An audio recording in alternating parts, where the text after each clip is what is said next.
Hi there, it's Kevin with RogueDeckBuilder.com with this week's episode of the Market Monday. First off, I'd like to apologize for last week's Market Week. Only ended up doing one additional video. This week, we're going to extend it for the Commander 2018. Had to go out of town and just got back in town, so just in time for the Market Monday.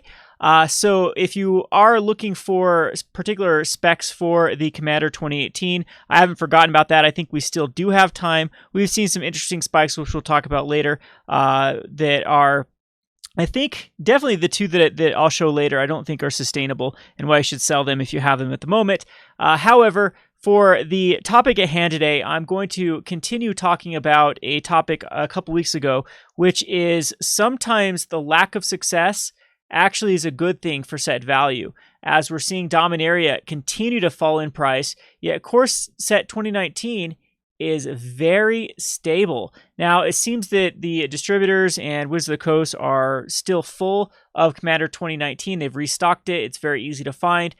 Booster boxes are starting to even creep down to be able to get them from distributors, as this set just doesn't seem like it's being sold at all in comparison to other sets. A lot of people have compared this to the last horrible selling set, which was Hour of Devastation, and even people comparing it to sets like Dragon's Maze in the past that sold quite low compared to the sets around those. And it does kind of remind me of Dragon's Maze, because I believe Dragon's Maze was also a summer set, and I think that has more to do with the set than the contents of the set, even though this is just the perfect storm of being a summer set when it's kind of out of sight, out of mind, as well as being sandwiched in between typically popular things. Commander sets are usually very, very hot sellers. It gets people playing Commander, and we also have a rotation occurring, and a lot of people want to invest in cards that might not see play post-rotation, when especially we're having a set like Kaladesh rotate out, and we're going to go into the Wild Wild West of brewing, and who knows what these cards are going to do. So with all those factoring in, it does lead to the perfect storm for a core set 2019 for having dismal sales. Now, before we get into it, want to kind of shell out my Patreon here. If you are interested in core 2019, we can offer bundles, booster boxes, and even pre-release kits at distributor pricing. I was able to check for pre-release kits. Apparently there is a metric ton of these still available from distributors, because this was one of the lowest selling pre-release sets in a long time, and the amount that was printed was not cut back in comparisons to Dominaria, Ixalan, all the way through Kaladesh. So distributors seem to be sitting on a ton of these. A lot of stores, what happens is they cancel their order if they decide they're not doing the pre-release.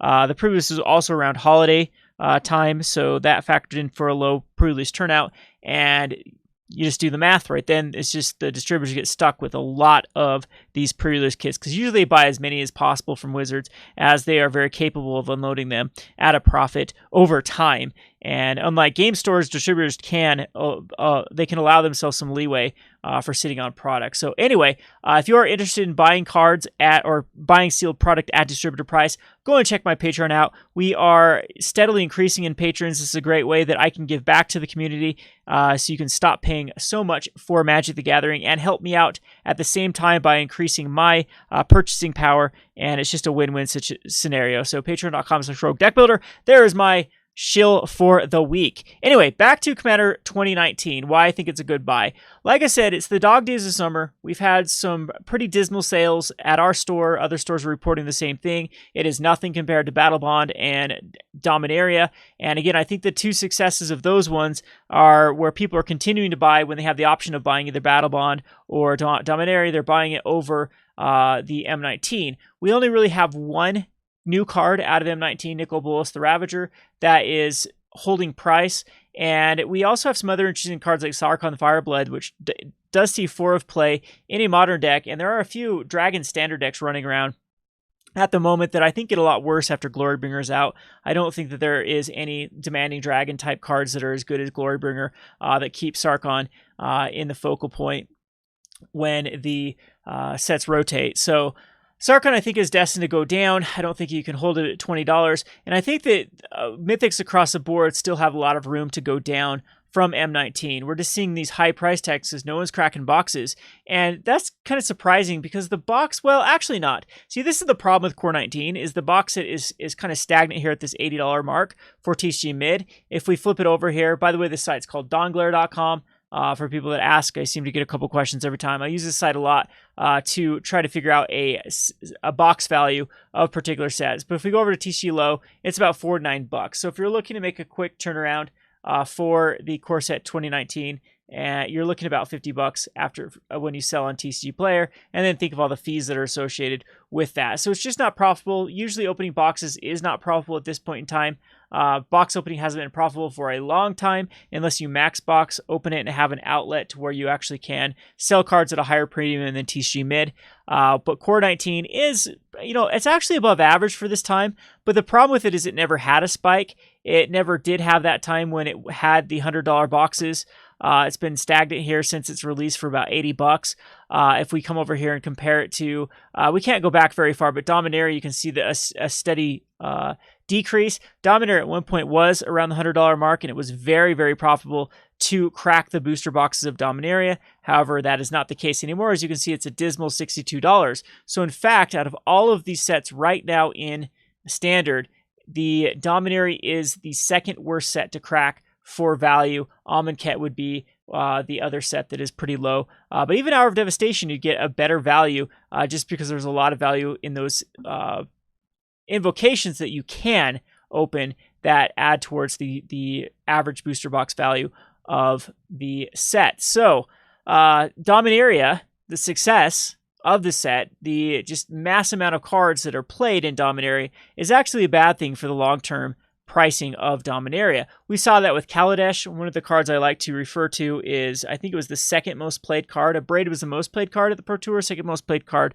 was the Scrap Heap Scrounger. And the Scrap Heap Scrounger has a very dismal price tag. It's had a very dismal price tag from the beginning. Let's just look at it here while we're on Goldfish. So Scrap Heap Scrounger is traditionally, it's seen a lot of play throughout its livelihood, and it's never gone above the $4.50 mark. In fact, it barely had a spike that was short-lived after the Pro Tour. It looks like Pro Tour Aether Revolt went from $2 to $4.50, and then quickly went back down to the $2 mark. So rares out of these type of sets, you can't really expect them to hold value. Whereas rares out of sets that are summer sets or poorly opened, they can actually hold a significant amount of value and actually go up after the newer sets are released. So it looks like Kaladesh, just because of the invocations and just the sheer power level of Kaladesh, people cracking for those $40 Chandras and those Soul Ring I think Soul Ring was in Kaladesh, so cracking for those Soul Rings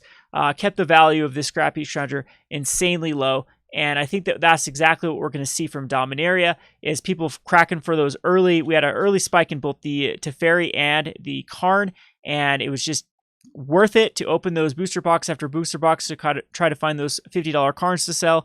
And hence now we have a lot of the rares in this kind of Scrap Heap Scrounger power level from Dominaria that just do not hold value. You can actually look at like even cards like History of Benalia that had a very good price at the start after the release, has halved in value, and still sees a significant amount of play in Standard. It still sees a lot of these blue-white controls, white-black knights, mid-range type decks, and is in good position post-rotation to make a comeback, but I would not invest in anything Dominaria at all. I think actually that it's still going to be a set that's going to be open. It's going to be even drafted just because the draft environment is so much more enjoyable than M19. So back to M19, core set M19, I think has some pretty good pickups. And if you're savvy with where you invest in, I think that most of these cards, these modern staples especially, and even the ones that are well positioned for Standard, even if they don't even see tier 1 decks, are destined to increase in value post-rotation.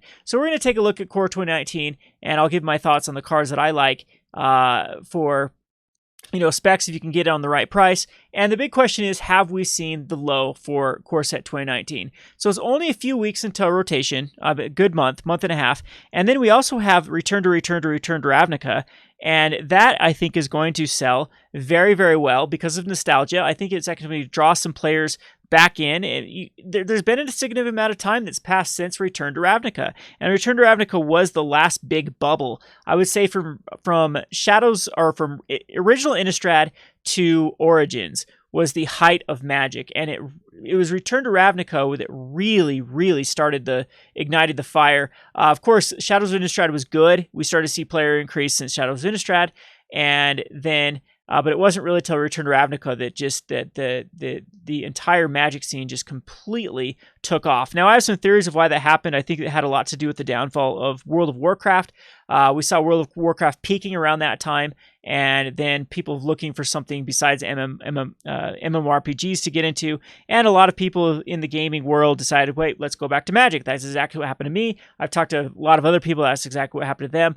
And we were looking for a social game, but not really online, and came to Paper Magic, and there was a big Return to Ravnica Magic craze at that time period. So there could be some people that fell off during Theros. I know Theros had a big exodus just because of very stale standard. It was considered a very uninteresting block, uninteresting sets, and Khans of Tarkir reignited people. I think the Khans of Tarkir was the peak of Magic when we were quoted the 20 million Magic players. That was Khans of Tarkir, and then we've had a steady decrease since Dragons of Tarkir Origins, kind of a downward spiral to where we are now. Dominaria at least got people buying. I don't know if it got more players playing, but it got the more enfranchised players buying like crazy, and apparently it's the second most sold set of all time. So Dominaria, for comparison, if you want to look at cards that cannot hold value, look at Khans of Tarkir, where we're even seeing cards like Mantis Rider. I'll pull some of these up while we're talking about it. Mantis Rider is a card that sees a insane amount of play in Modern. Usually when it hits 4-ofs in Modern, even from sets, like even look at Tireless Tracker versus Mantis Rider. Mantis Rider's sitting at $1, and Tireless Tracker is, I know Tireless Tracker sees a lot more Commander play, so that has a lot to do with it, but this card is able to get $9. There shouldn't be any reasoning for this when Mantis Rider, again, is a 4-of in most human-based decks, and human is the number one played deck in Modern, whereas the Tireless Tracker is played in some decks, but I think it is played in a fair amount of Modern decks. Legacy's got some, but yeah, Scapeshift's the number one deck right now. Red green land destruction. I bet these Nightfalls only have maybe some here and there. There's a 2 of them in this Nightfall deck, and this card was able to clear up to $9. So compare Shadows of Innistrad to something like the Khans of Tarkir, and you can just see how much more supply exists from Khans of Tarkir era versus Tireless Tracker. So anyway, there's my big spiel of why I don't like Dominaria, and now back into Core 2019. So I think Core 2019 is the Dragon's Maze of our time period, except it's not Dragon's Maze. I think that this actually has more than one interesting card in the set, which is the problem with Dragon's Maze, that even having now I can't think of the 2-drop that was Voice of Resurgence that was included in Dragon's Maze wasn't enough of a push to actually sell packs. And this actually, I think, has enough stuff in it, yet it is still not selling packs.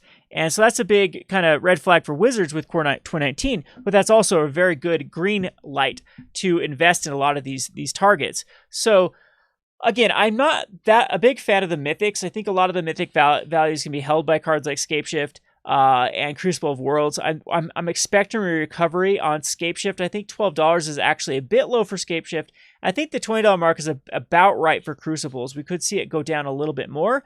Omniscience, though, is another card that I think we're gonna start seeing some increase in price. This was a card that got all the way from M13 all the way up to a $40 price tag. Spiked up. I think this was a legacy that this spiked up, but it was on its way to $30. M13's not that long ago, and of course crashed down from Core. And this is another reason why I don't think that it's profitable right now to be opening boxes, which means that they're just going to be not opened. And as soon as the Return to Ravnica comes out, then people are going to be mass box opening that. And cards like Omniscience are going to start to creep up. So that is the $1 million question. Are we here? Does this actually have a little more value to go down? We're still seeing a slight trajectory down. And if we look at the red arrows versus let's just click on the weekly percentage here, red versus the green, we are still highly in the red as far as $1.51 versus a 58-cent raise on Vivian. So 58 and 25 versus, $1.51, 77, 71. And a lot of these are the Mythics that are starting to drop in price. So go back to price. We got a $40 Nicol Bolas the Ravager, which I still don't think this is sustainable. I think that people are still picking it up for various 4-ofs and Grixis decks. I don't like it long term because if you look at the deck that it's in, everything rotates. We're losing a lot of control pieces from this deck. The Grixis mid-range deck, I think, gets hammered the hardest out of, I would even say, even more than black-red vehicles, which loses like everything.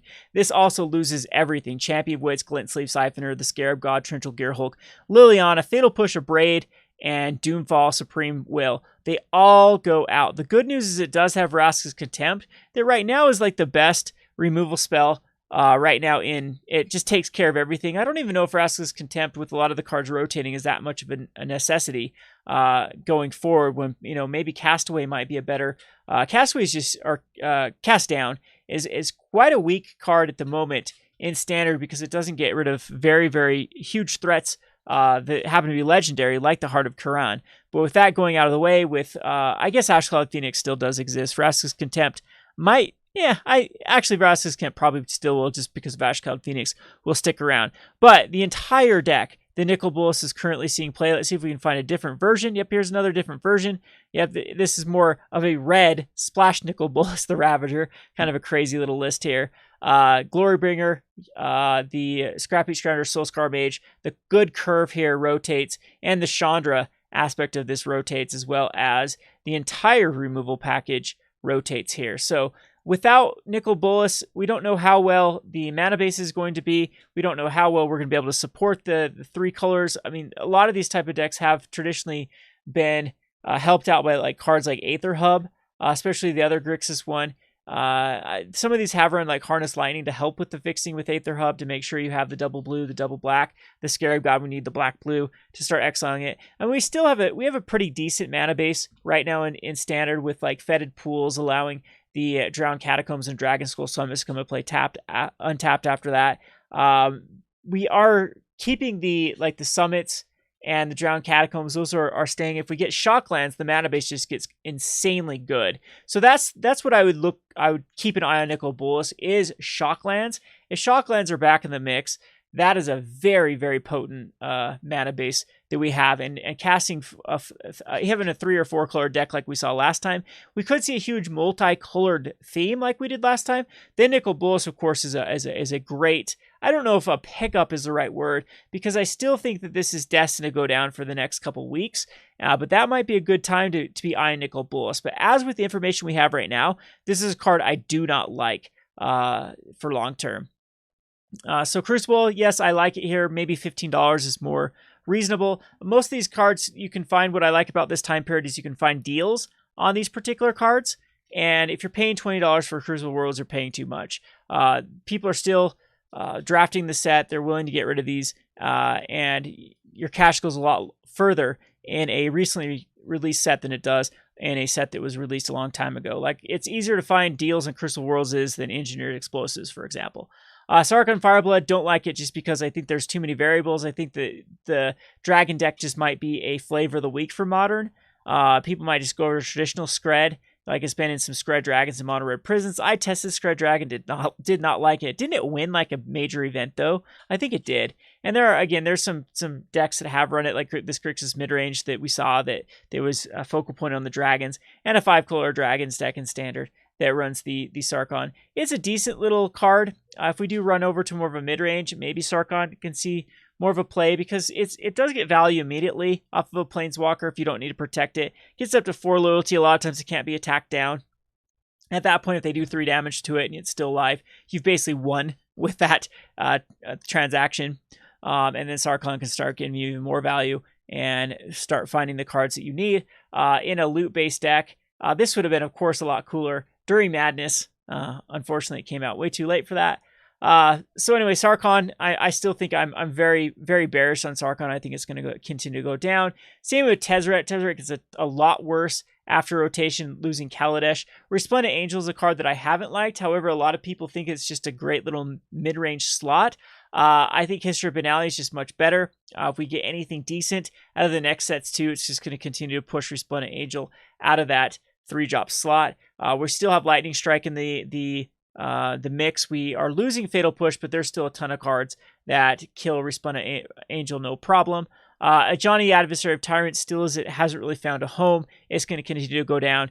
And Leon, Untouched by Death, is the most interesting if we do get a zombies-based feel to it. But Golgari traditionally are pretty spread. Same thing with all of the guilds. The Rakdos Golgari. And yeah, Orzhov doesn't have a lot of zombies a lot of times too. So I don't know if Liliana is going to get a lot of zombie support out of the Ravnica sets. Vivian's one of the cards that is starting to go up, as it's just a great 5-drop. If we do see a mid-range type format in the next set, then I think Vivian's a great pickup. Not a fan of like the Arcades Astratus or Chromium the Mutable. I think the Chromium Mutable is just, again, if Esper and if we see a good Esper deck come out of, if the mana fixing is there, this could be a pickup. But usually these tend to be like 1s of, 2s of, and those aren't the type of cards I like to pick up. So let's get over the juicy stuff. What I like about this rare slot is a lot of these cards are either casual. I don't think that any of these miss anywhere. Like a lot of these see some modern play or standard play at the moment, or insane casual play. Death Baron is actually the card I like the least, just because I think it suffers the most from price memory. It got kind of lucky that it hit this zombies decks, but the whole reason it came out the pre-selling very, very high is people just remember how expensive this card got. So it got all the way up to $25, but this was more of a low supply than it was like a high demand. I mean, it's just it was a typical Lord. So it went in all the zombie tribal decks, and it was just the lack of, it was in Alara, and then it was in Plane Chase, and then as it looks like as a promo. Nope, this is just the promo pre-release. So that it had a very, very low supply in comparison to how many decks use it in Commander and casual decks. And that's why we had this high price tag. Of course, gets a reprint. It kind of got anchored to that price tag, which is funny that I think if Death Baron would have been a new card, it would have been very similar to these other lords that got printed. But that's price memory is a weird psychological thing that happens in the MCG market. So yeah, Supreme Phantom, that it already has gone up. This was a card that, you know, this was a pretty decent pickup at this $2.99. It's gone up to $4. Apparently the Spirits deck is the real deal. We're starting to see a lot of Bant Spirits and New White Spirits doing the 5-0 finishes. They have yet to take down a big tournament. Doesn't seem like people are doing the greatest. Humans still seems to have a very good matchup versus Spirits, and we might be there. But I really think the Spirits needs another 1-drop that is reasonable. And once it does get that 1-drop, then it's the time to really look at Spirits as a formidable force in Modern. On to the cards like Thorn Lieutenant and Graveyard Marshal, very, very casual favorites. Thorn Lieutenant, actually, people are thinking this might be the premier 2-drop if we get into a mid-range type scenario in Return to or into Guilds of Ravnica. I'll start saying the right name. These are very comparable to the Battle for Zendikar card, the 2/3 Vigilance, and then got bigger as late game. This feels very similar. It's a 2/3, it doesn't have Vigilance, but a 2/3 for 2 mana, so it's going to outclass most things in the 2-drop slot. And then if it gets targeted, at least leaves back a 1/1 green Elf Warrior creature token. So not a terrible card with that. Late game, you can pump it for 6 mana. If we get into that kind of 1-for-1 mid-range type format that we saw with the last time Ravnica block was in here, this could definitely be a pretty potent card for that slot. Graveyard Marshal, I think, might be a Scrap Heap Scrounger post-rotation for just value to really grind it out. I don't think it needs to go in a tribal-based deck. I think you can throw this in basically any. The black decks actually still look pretty good for this sort of black tempo strategy. They're going to miss Fatal Push for sure, but they still do have Cast Down. They still have Vraska's Contempt, and they do need like a good 2-drop, 1-drop, 2-drop slot. And I think Graveyard Marshal is the key card right now. Right now, they even prefer Scrap Heap Scrounger over it because it is an honorary black card that it has a lot less of a ability to bring it back a 3/2 rather than a 2/2. And the 3-mana is a little bit of a investment compared to a 2-mana. It's additional mana for less of a power of a creature for basically doing the same thing. So Graveyard Marshal is, yeah, without Scrappy Scrounger, I do think this is the premier card though for it. We have the other Elder Dragons at Mythics that I'm starting to like. Again, you can really have to think about these 3-color pairings could be very, very viable with Shocklands. So I'm not going to talk too much on them. Vivictus Asmati is playtesting this card was actually a lot better than I gave it credit for. I didn't like the effect that it could randomly get a card off the top of his library and it could be better than the card you killed. But I mean, it's usually it's going to be worse. And yeah, if it's not a permanent, it doesn't do anything. So a lot of the spell heavy decks, this is going to punish more. Platinum Morse is this card's actually not bad for a 6 mana spell with a Flying Vigilance Trample, and it has hexproof until it actually does do damage. So if we do have see a mid-range base deck in these colors, this could definitely see a 2 of or 3 of in that deck. So Runic Armasaur is a card that actually sees, if you go over EDH Rec, that's also a very good resource. If you start to look at these cards, cards like Runic Armasaur see a lot of play in EDH.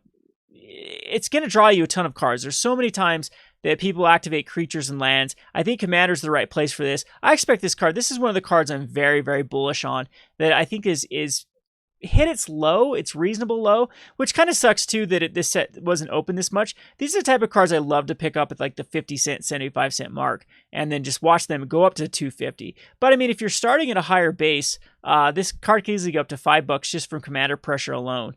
As it starts to see a lot of play. So anyway, Merciful Cleric, same thing. This is a great little modern card for the Spirit decks. This could be the low for it. Cards like Gigantosaurus, I really like post-rotation. The thing is, I think Aggressive Mammoth is a better card for this slot than the Gigantosaurus. So Aggressive Mammoth comes out of the intro decks. It's an 8/8 trampling for 3 and 3 green. And gives all the other creatures trample. I just think that's superior to 5 mana quads on the or 5x, whatever that is, green mana for a 10/10. So the 8/8 is very similar clock. One gets trample. I guess Fling and things like this is going to make this a casual favorite. I think $2 is a bargain for a card like this. It already seems like it's starting to go up in value. That's because it has seen some play in some of these decks, like the Ronus the Indomitable, so it's a Galta-based deck. However, I don't know if this deck actually does survive without Ronus. Like, Ronus is the only card that rotates out of this deck in Blossoming Defense, which is, an option for it. But Ronus is such a key card for this deck because it's going to be turned on very quickly, and then it gives the Gigantosaurus Trample or the Vinemare Trample, which is huge here. But you can see that this is very intact. In fact, it has a lot more options than even being used in this. Vinemare still sticks around. Galta still sticks around. Still have the Steel Leaf Champion. Get a lot of other cards that can be ramped out very, very quickly with Llanowar Elves. You still have the Jaylight Ranger that could easily go in the Ronus' slot, for example, and is a very, very decent beater. So I do like Gigantosaurus. If we get something that does actually use Devotion, again, you never know. This card could of course take off. This is the Psymaster Thopterus is a card that surprises me because it's seeing a lot of play in the blue artifact decks. This is also a very popular card for Commander. I mean, insanely popular card. It's going to go in a lot of decks. One that's coming out right now with the blue-red artifacts. This is just a shoe-in for that deck. All the Brea decks from the past are going to want to throw this in. I expect this card to go up for that reasoning. And now my favorite, this is the card that I'm the most bullish on, is Cleansing Nova. I think Cleansing Nova is going to be a insanely popular Commander card, as well as it's going to be very good once Fumigate rotates. The second clause of destroying all artifacts and enchantments might seem a little bit better right now, but we might be entering an era where enchantments end up, we are getting rid of the 4 mana flash cast out. But there still is like Seal Away, there still is Ixalan's Binding. There's a lot of there's plenty of cards that are enchantments that could become problematic, and this is just a one-sided destroy those. I could see even like mid-range white decks having this in the sideboard to specifically deal with enchantments to get back everything, and it's just a blow at that point. Goreclaw, Terror of Qual Sisma is another card that I think is underrated just for the casual appeal. And we even have cards like Alpine Moon that has seen play in Modern, and Elvish Clankcaller that also sees play currently in Modern. And potential sleepers like Leon and Warleader, I get it.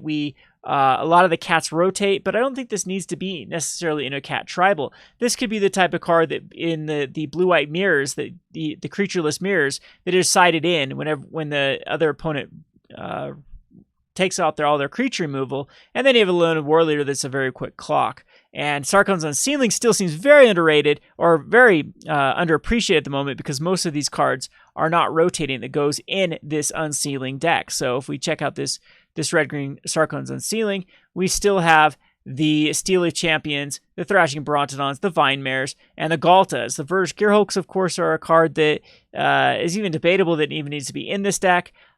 This is still there's a lot of other, like the Regisaur Alpha, that could definitely be in here to go all in on Galta, and there are plenty of other cards that can be put in for the Sarkhan's Unsealing. I think this deck doesn't really get hurt that much. Certainly the Conduit can just be flat out replaced for the Dinosaur, the one that gets bigger with the dinosaurs.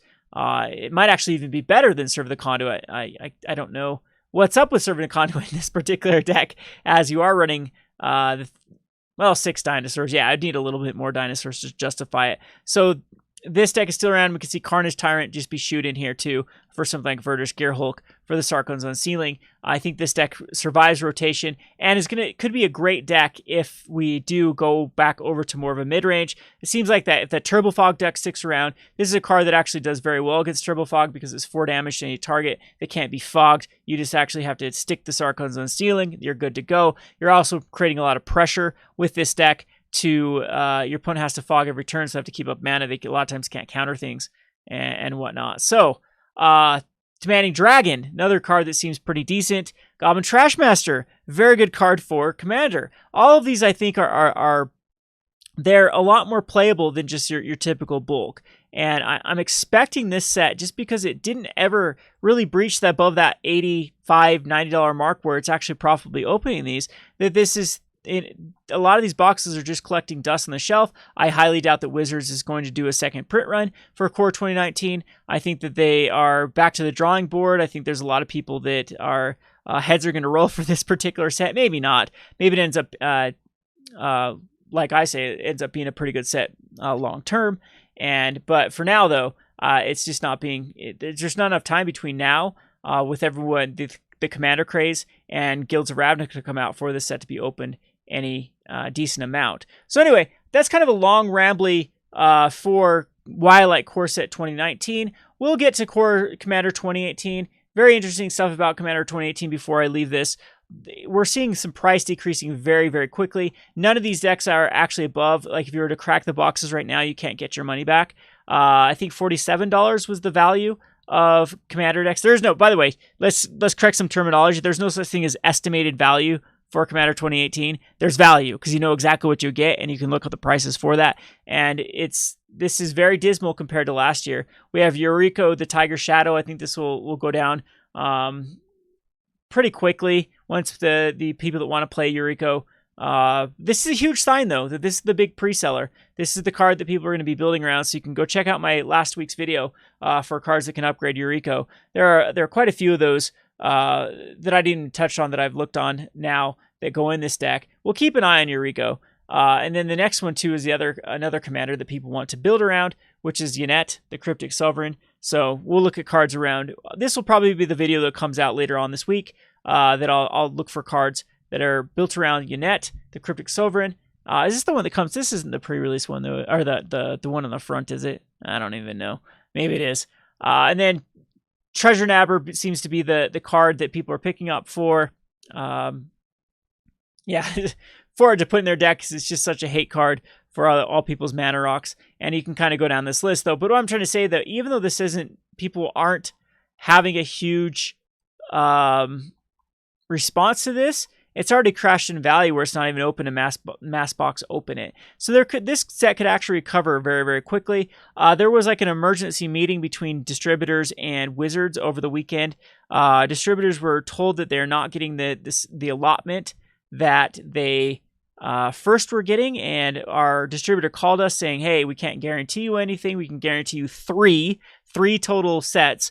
But call us back Monday, and then we called back Monday, and they seem to have plenty. So that just means that I don't think their allotment got increased. I just think that there was a lack of people actually ordering these, that a lot of stores actually opted out, that they got their 20, 40 from Wizards that they can get, and then decided, yep, that's enough. We're not even going to get the rest from our distributors, and that just put it on the market for people like me to get more of them. So little bit of a shill for my Patreon too. We sold out completely to our patrons at distributor price. So I have a lot of happy patrons at the moment and unhappy patrons because I wasn't, first come first serve.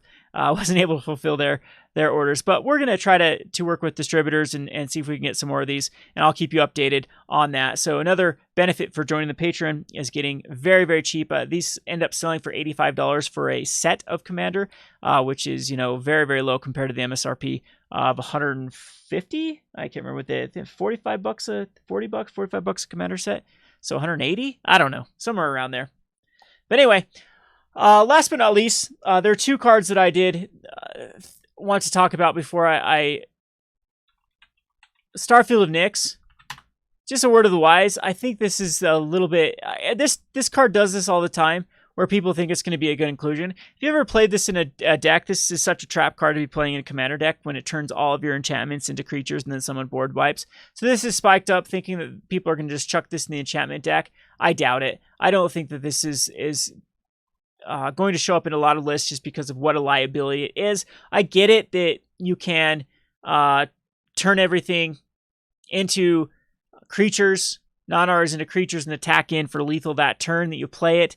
But most of the time, I've had enchantment decks in the past that I've played this. Such a liability, end up cutting it, even though the ability was really, really cool. Yeah, the risk was not worth the reward. So that was a card that I think is a definite sell at the moment at that $11.50 price tag. And this one's just crazy right now.